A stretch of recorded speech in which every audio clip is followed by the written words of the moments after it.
Days of record temperatures in multiple countries are just part of the problem. In Spain, wildfires are still a major concern. People from 5 villages in Spain's northeast were evacuated after a fire started there. Flames also cut off high-speed rail traffic between Madrid and Barcelona during the night. The highway between those two cities was closed in both directions for about 14 kilometers. Hollowed out homes and burned out cars litter the streets of towns that may take years to recover. We've got reporter Miles Roston standing by live in Barcelona. And Miles, let's start with conditions right now. What are you seeing? Well, it's interesting that you were just talking about the economy. I mean, people here have been already suffering with the economy. And this heat, people in Spain are used to heat. That's why they have the siesta. The traditions are built on it. But this is kind of beyond what they're accustomed to. It's the hottest in decades.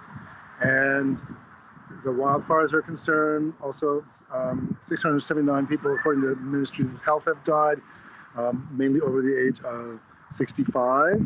And there are reasons why there's more wildfires besides just the heat. It's also structural. But people are very worried, and the heat, they at least go to the beach where I'm standing. But in some places, it's it reached 42.9 near Cordoba, which is kind of unheard of.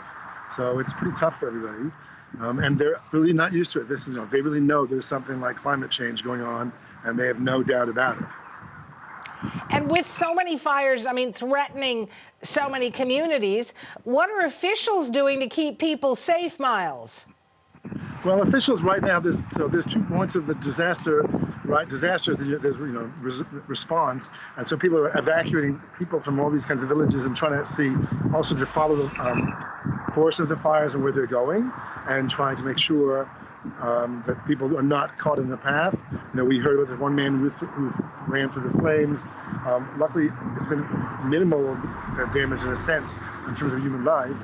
But it's also, there's questions about disaster risk reduction and going forward in the future, where because there's so much bush and life has changed and everybody's moved to the cities and the coastal areas, the wildfires are able to break out and there's so much scrub, and that's changing the dynamics. And so as we have the heat changing, the academics are telling me that actually we really need to look at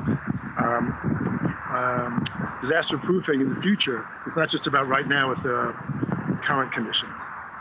We will talk again, Miles. That's reporter Miles Roston in Barcelona.